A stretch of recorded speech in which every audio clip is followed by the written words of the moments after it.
Hi teachers అందరికీ నమస్కారం. Welcome back to our channel Surya smart ideas. నేను మీ Suryakala madam. AP TET exams జరుగుతుంది 2024. అయితే ఈ రోజు నుంచి ఎస్జిటి పేపర్ 1 అనేది జరుగుతుంది.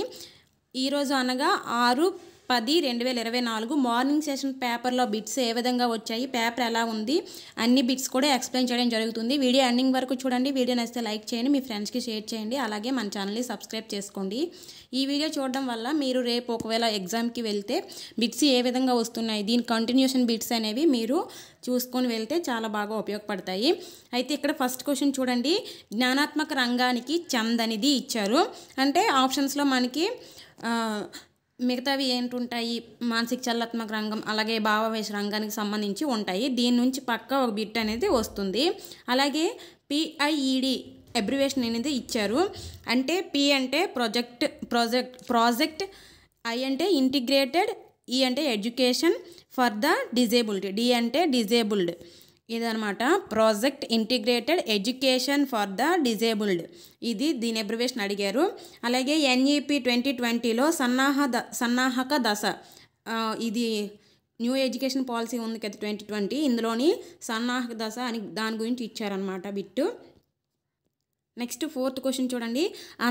అందని ద్రాక్ష పొల్లన ఏ రక్షణ తంత్రం నుంచి ఖచ్చితంగా ఒక బిట్ వస్తుంది. అయితే ఇది ఏ రక్షక తంత్రం అంటే హేతుకీకరణ. ఆన్సర్ హేతుకీకరణ. Next fifth question. అభినయం నృత్యం ఏ ప్రజ్ఞ, ఇది ఏ ప్రజ్ఞ అవుతుంది.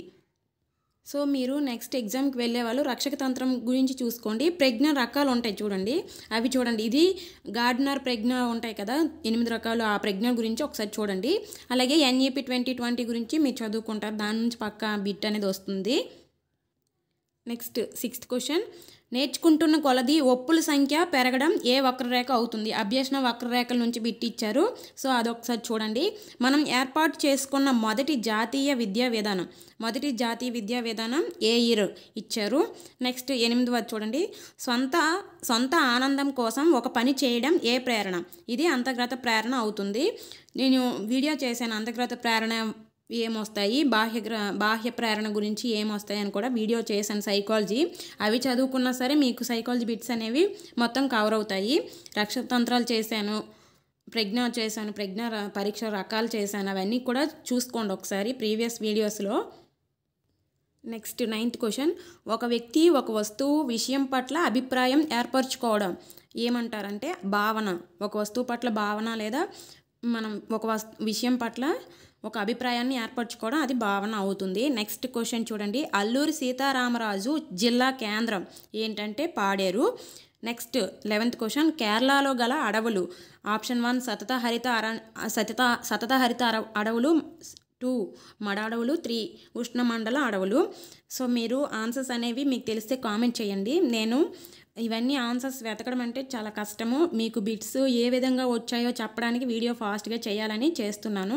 సో ఆన్సర్స్ చాలా వరకు చెప్పడానికి ట్రై చేస్తున్నాను. ఏవైనా చెప్పకపోతే అవి మీకు తెలిస్తే ఆ ఆన్సర్ని కామెంట్ సెక్షన్లో తెలియచేయండి. కరెక్ట్ ఆన్సర్ మాత్రమే కామెంట్ చేయండి.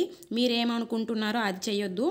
నేను ఇప్పుడు ఏమనుకుంటున్నానో అది చేయట్లేదు, నాకు పక్కా ఆన్సర్ తెలిసినవన్నీ నేను ఆన్సర్ చేస్తున్నాను. Next 12th question. స్వతంత్ర భారత మొదటి ఆరోగ్య శాఖ మంత్రి. ఆన్సర్ రాజ్కుమారి అమృత్ కౌర్.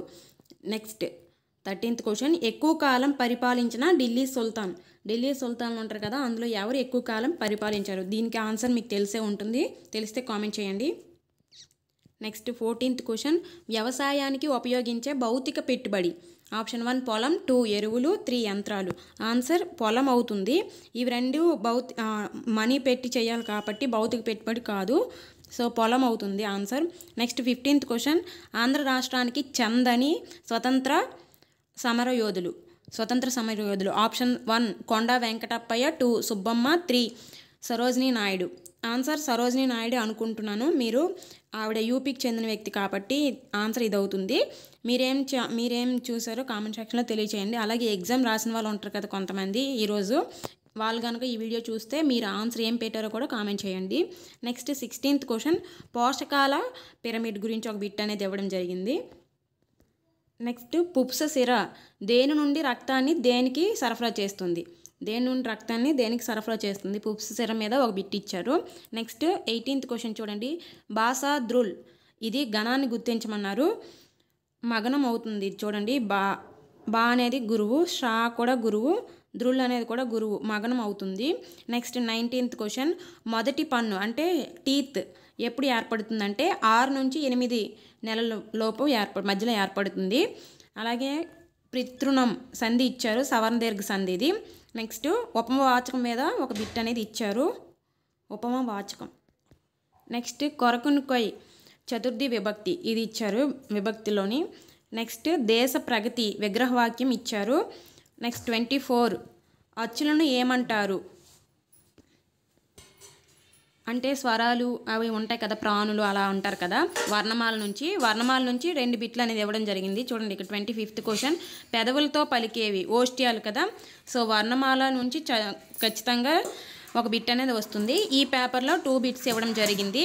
అచ్చులు ఏమంటారు, అలాగే పెదవులతో పలికే వాటిని ఏమంటారు అని ఇచ్చారు. నెక్స్ట్ 26th బిట్టు, ఎక్కువ సద్గుణాలు కలిగిన వ్యక్తి అర్థం గల పదం. ఇది పద్యంలో నుంచి ఇచ్చారనమాట. సో పద్యం తెలిస్తే వస్తుంది, అలాగే ఆప్షన్స్ కూడా చూడాల్సి ఉంటుంది. నెక్స్ట్ దీపం ఇచ్చి దాని ప్రకృతి అడిగారు, దివ్య ఇచ్చి ప్రకృతి అడిగారు. సో దీపం దివ్య ఈ 2 గుర్తుపెట్టుకుంటే ఎటు నుంచి అడిగినా మనం ఆన్సర్ అనేది చేయొచ్చు. నెక్స్ట్ 28th క్వశ్చన్, దళం పర్యాయ పదం సేన సైన్యం. ఆన్సర్ సేన సైన్యం, దివ్య దీపం. అండ్ నెక్స్ట్ 29th చూడండి, నా బాల్యం ఇతివృత్తం ఏంటంటే కళలు. నెక్స్ట్ 30th క్వశ్చన్, వేరే వారు రాసింది తన సొంత మాటల్లో రాసి చెప్పడం ఏంటవుతుందంటే అనువాదం అవుతుంది. నెక్స్ట్ చూడండి 31 బిట్, అవగాహన కలిగిన విషయం పట్ల 2 నిమిషాలు మాట్లాడటం ఏమవుతుందంటే ఉక్త రచన, డిబేట్ అనమాట, వక్తృత్వం. అవగాహన కలిగిన విషయం పట్ల 2 నిమిషాలు మాట్లాడితే అది ఉక్త రచన లేదా వక్తృత్వం అవుతుంది. నెక్స్ట్ 32 క్వశ్చన్ చూడండి, కృత్యాధార పద్ధతి కానిది ఇచ్చారు. ఇది ఆప్షన్స్ బట్టి పెట్టవచ్చు అంట, సింపుల్గానే ఇచ్చారు. నెక్స్ట్ 33 చూడండి, పలు భాషణ అలవాట్లతో కూడిన సంక్లిష్ట వ్యవస్థ. ఇది తెలుగు మెథడాలజీలోని నిర్వచనం ఇచ్చారు. హాకెట్ ఆన్సర్. చూడండి హ్యాబిట్స్ అంటాం కదా అలవాట్లని, సో అలవాట్లు అంటే హ్యాబిట్స్ ఎవరు రాశారంటే హాకెట్ చెప్పారు. పలు భాషణ అలవాట్లతో కూడిన సంక్లిష్ట వ్యవస్థ హాకెట్. అండ్ నెక్స్ట్ 34 చూడండి, పొడుపు కథ పైన ఒక బిట్ ఇచ్చారు. అది ఎలా ఇచ్చారంటే వెండి గొలుసు వెయ్యగలం కానీ తీయలేం అనేది పొడుపు కథ, జాతీయమో నానుడే అలా ఇచ్చారనమాట. సో వెండి గొలుసు వెయ్యగలం కానీ తీయలేం అనేది పొడుపు కథ, దాని ఆన్సర్ ముగ్గు అనమాట. ముగ్గును వెయ్యగలం కానీ తీయలేం కదా, సో అది పొడుపు కథ అవుతుంది. నెక్స్ట్ 35 క్వశ్చన్, స్త్రీల గురించి తెలిపేది ఏంటి అని ఇచ్చారు. మహతి వాచకం ఆన్సర్. నెక్స్ట్ మ్యాథ్స్ బిట్స్ అనేవి నెక్స్ట్ వీడియోలో చెప్తానండి. వీడియో లెంత్ అవుతుంది. మ్యాథ్స్ బిట్స్ అన్నీ 24+ బిట్స్ అనేవి ఆన్సర్స్తో ఎక్స్ప్లెయిన్ చేయడం జరుగుతుంది. సో నెక్స్ట్ వీడియో మీరు కంపల్సరీగా చూడండి. సో మన ఛానల్ సబ్స్క్రైబ్ చేసుకుంటే నేను వీడియో పెట్టగానే మీకు నోటిఫికేషన్లో వస్తుంది. మ్యాథ్స్ బిట్స్ అన్నీ కూడా చెప్తాను అందులో. నెక్స్ట్ ఇంగ్లీష్ చూడండి, future perfect continuous tense helping verb ఇచ్చారనమాట. హెల్పింగ్ వెర్బ్ అది ఆప్షన్స్ బట్టి చూడాలి ఏమి ఇచ్చారనేది.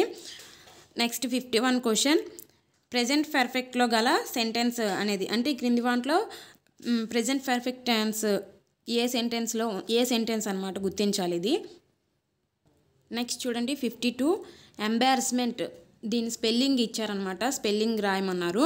ఎంబారస్మెంట్ ఆర్ ఎంబారసింగ్ ఏదో ఒకటి, సో దాని స్పెల్లింగ్ ఇచ్చారు. నెక్స్ట్ 53 క్వశ్చన్ చూడండి, హే వాచ్ అవుట్ ఇది ఏంటి అవుతుంది, ఇంటర్జెక్షన్ అవుతుంది.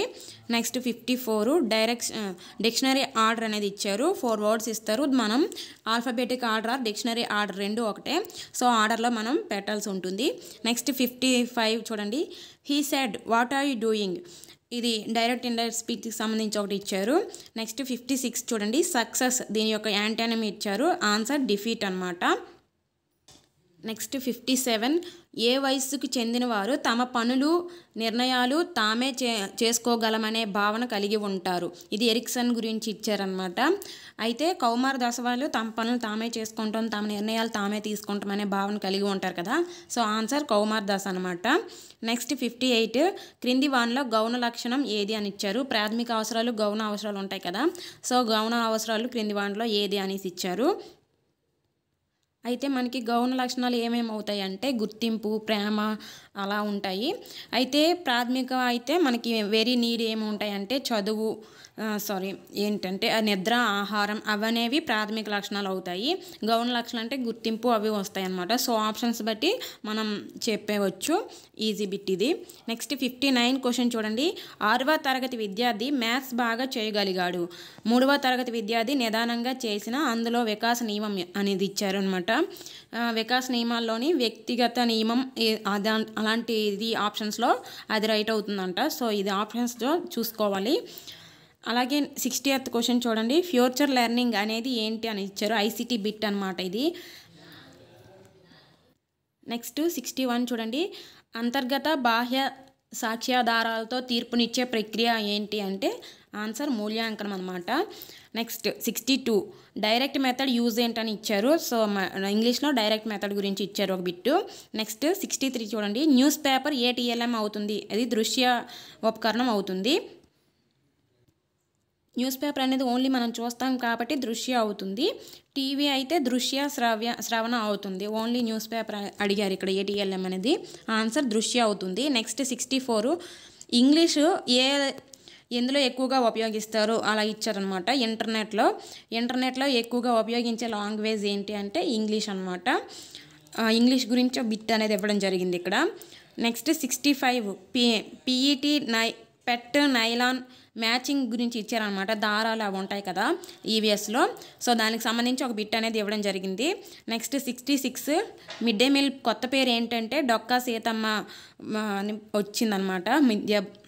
మిడ్ డే మీల్ మనకి స్కూల్లో భోజనం పెడతారు కదా. సో దాని పేరు కొత్తది ఏంటంటే డొక్కా సీతమ్మ పథకం అనమాట. నెక్స్ట్ 67 చూడండి. ఉపన్యాస పద్ధతి ద్వారా విద్యార్థి ఎంతవరకు నేర్చుకుంటాడు? ఆప్షన్స్ చూడండి. 5%, 25%, 75%, 90%. ఈ రెండు అయితే అవ్వవు. ఎందుకంటే ఉపన్యాస పద్ధతి అంటే అది ఉపాధ్యాయ కేంద్రీకృత అవుతుంది, విద్యార్థి కేంద్రీకృత కాదు. కాబట్టి తక్కువ పర్సెంటే నేర్చుకుంటారు. సో ఈ రెండింటిలో ఏది ఒకటి అవుతుంది, 5% or 25%. మీరు ఈ బిట్ మీరు ఎక్కడైనా చూసి ఉంటే కామెంట్ సెక్షన్లో తెలియచేయండి. నెక్స్ట్ వీడియోలో మ్యాథ్స్ బిట్స్ ఎక్స్ప్లెయిన్ చేయడం జరుగుతుంది. మార్నింగ్ సెషన్లో జరిగినవి, అలాగే ఆఫ్టర్నూన్ సెషన్ బిట్స్ కూడా ఎక్స్ప్లెయిన్ చేస్తాను. మన ఛానల్ని డైలీ ఫాలో అవ్వండి. ఈ బిట్స్ మీరు చేసుకోండి. దీని తర్వాత కంటిన్యూషన్ బిట్స్ అనేవి ఏ టాపిక్స్ వచ్చాయో ఆ టాపిక్స్ ఒకసారి చూసుకొని చదవండి, బాగా యూజ్ అవుతుంది. All the best. అయితే పేపర్ ఎలా ఉంది అంటే మ్యాథ్స్ అయితే చాలా సింపుల్గానే ఉంది. అలాగే అన్ని సబ్జెక్ట్స్ కూడా మామూలు ప్రీవియస్ టెట్లో ఎలా ఉన్నాయో సేమ్ అలానే ఉన్నాయి. సో సింపుల్గానే ఇచ్చారంట. మీరేం భయపడద్దు. మీరు ఎంతవరకు చదివారో దాన్ని బాగా అటెంప్ట్ చేయండి. ఎక్కువ టెన్షన్ పడద్దు. All the best. Bye bye.